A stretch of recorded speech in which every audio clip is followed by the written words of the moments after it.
श्री परमात्मने नमः। श्रीमते रामानुजाय नमः। श्रीशैलेशदयापात्रं धीभक्त्यादिगुणार्णवं यतीन्द्रप्रवणं वन्दे रम्यजामातरं मुनिम्। श्रीमद्भगवद्गीता अथ प्रथमोऽध्यायः। धृतराष्ट्र उवाच धर्मक्षेत्रे कुरुक्षेत्रे समवेतायुयुत्सवः मामकाः पाण्डवाश्चैव किमकुर्वत सञ्जय। सञ्जय उवाच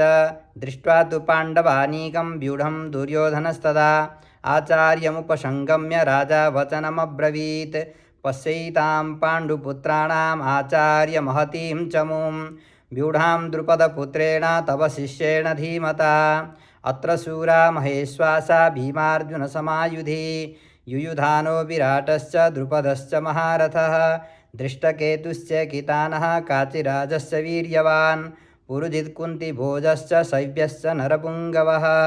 युधामन्युश्च विक्रान्त उत्तमौजाश्च वीर्यवान् सौभद्रो द्रौपदेयाश्च सर्व एव महारथाः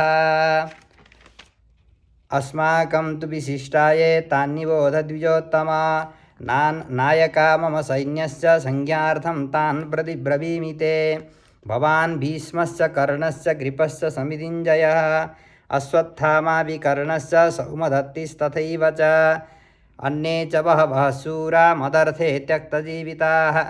नानाशस्त्रप्रहरणाः सर्वे युद्धविशारदाः अपर्याप्तं तदस्माकं बलं भीष्माभिरक्षितं पर्याप्तं त्विदमेतेषां बलं भीमाभिरक्षितम् अयनेषु च सर्वेषु यथा भागमवस्थिताः भीष्ममेवाभिरक्षन्तु भवन्तः सर्व एव हि तस्य सञ्जनयन् हर्षं गुरुवृद्धः पितामहः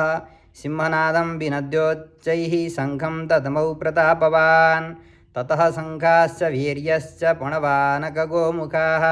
सहसैवाभ्यहनन्यन्त सशब्दस्तु मूलोऽभवत्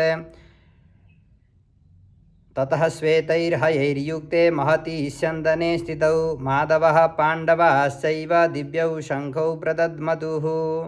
पाञ्चजन्यं ऋषिकेशो देवदत्तं धनञ्जयः पौण्ड्रं ददमौ महाशङ्खं भीमकर्मा वृकोदरः अनन्तविजयं राजा कुन्तिपुत्रो युधिष्ठिरः नकुलः सहदेवश्च सुघोषमणिपुष्पकौ काश्यश्च परमेश्वासः शिखण्डी च महारथः धृष्टद्युम्नो विराटश्च सात्यकिश्चापराजितः द्रुपदो द्रौपदेयाश्च सर्वशः पृथिवीपते सौभद्रश्च महाबाहुः शङ्खां दद्मुः पृथक् पृथक् सघोषो धार्तराष्ट्राणां हृदयानि व्यदारयत् नवश्च पृथिवीं चैव तुमुलोऽभ्यनुनादयन् अथ व्यवस्थितान् दृष्ट्वा धार्तराष्ट्रान् कपिध्वजः प्रवृत्ते शस्त्रसम्पाते धनुरुद्यम्य पाण्डवः ऋषिकेशं तदा वाक्यम् इदमाह महीपते अर्जुन उवाच सेनयोरुभयोर्मध्ये रथं स्थापय मेच्युता यावदेतान्निरीक्षेऽहं योद्धुकामानवस्थितान् कैर्मया सह योद्धव्यम् अस्मिन् रणसमुद्यमे योत्स्यमानानवेक्षेऽहं य एतेऽत्र समागताः धार्तराष्ट्रस्य दुर्बुद्धेर्युद्धे प्रियचिकीर्षवः। सञ्जय उवाच एवमुक्तो ऋषिकेशो गुडाकेशेन भारत सेनयोरुभयोर्मध्ये स्थापयित्वा रथोत्तमं भीष्मद्रोणप्रमुखतः सर्वेषां च महीक्षिताम् उवाच पार्थ पश्यैतान् समवेतान् कुरुनिति तत्रापश्यत स्थितान् पार्थ पितॄन् दपितामहान् आचार्यान् मातुलान् भ्रातॄन् पुत्रान् पौत्रान् सखींस्तथा श्वशुरान् सुहृदश्चैव सेनयोरुभयोरपि तान् समीक्ष्य कौन्तेयः सर्वान् बन्धूनवस्थितान् कृपया परयाविष्टो विषीदन्निदमब्रवीत् अर्जुन उवाच दृष्ट्वेमं स्वजनं कृष्ण युयुत्सुं समुपस्थितं सीदन्ति मम गात्राणि मुखं च परिशुष्यति वेपतुश्च शरीरे मे रोमहर्षश्च जायते गाण्डीवं स्रंसते हस्तात् त्वक्चैव परिदह्यते न च शक्नोम्यवस्थातुं भ्रमतीव च मे मनः निमित्तानि च पश्यामि विपरीतानि केशव न च श्रेयोनुपश्यामि हत्वा स्वजनमाहवे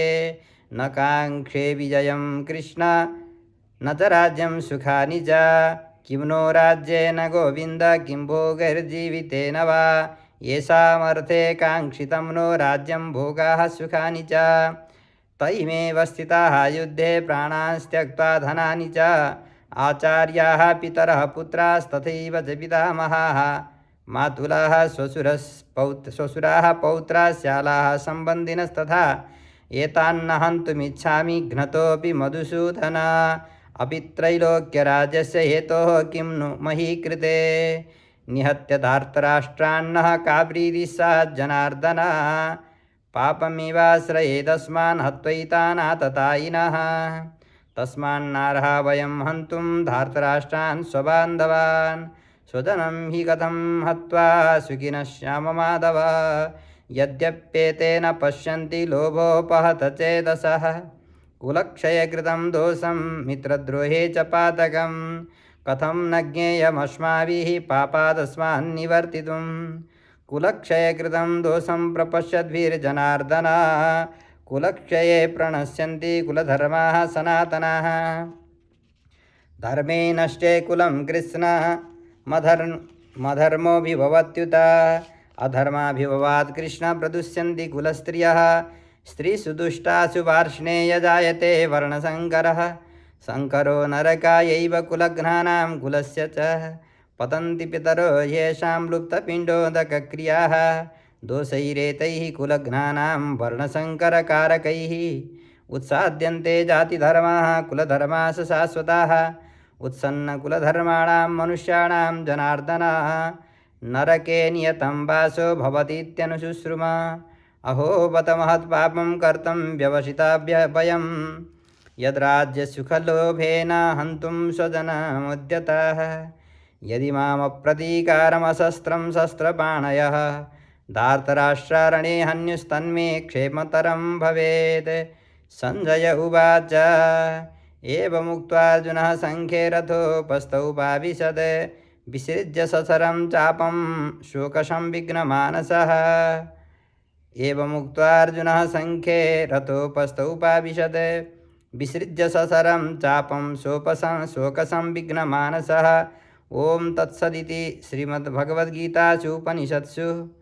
ब्रह्मविद्यायां योगशास्त्रे श्रीकृष्णार्जुनसंवादे विषाद योगो नाम प्रथमोऽध्यायः। श्रीहरये नमः। कृष्णाय वासुदेवाय हरये परमात्मने प्रणतक्लेशनाशाय गोविन्दाय नमो नमः।